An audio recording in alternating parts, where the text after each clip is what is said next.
I think were it not for philanthropy, then efforts such as those that have taken place at the Minneapolis Heart Institute Foundation would never have had a chance to blossom, especially today in an environment where funding from the National Institutes of Health and the National Heart, Lung, and Blood Institute and other foundations for that matter, and certainly from industry, this funding is severely restricted, as a result of which the philanthropic support of research becomes increasingly important so that we continue to advance knowledge and we continue to apply interventions in a very rigorous and studied fashion so as to bring the best to the patients and the families that we have.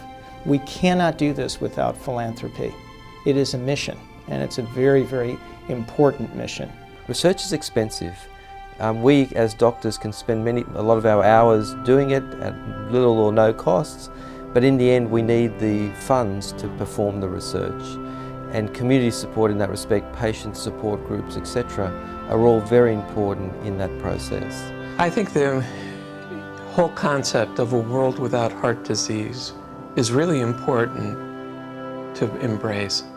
If you can't imagine it and say it, it won't happen.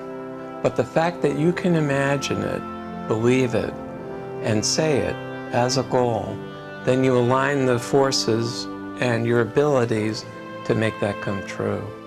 And within the foundation, there are an enormous number of programs devoted to almost every element of heart disease. So when you support the foundation, you are engaging in a transformation for good.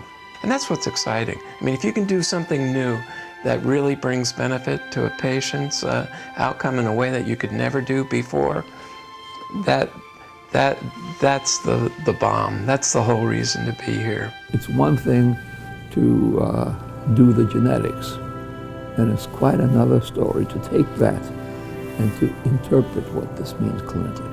And that's why it takes a strong scientific clinician like Barry Marin to do it.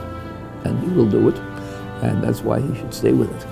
So when you support the foundation, you are engaging in a transformation for good.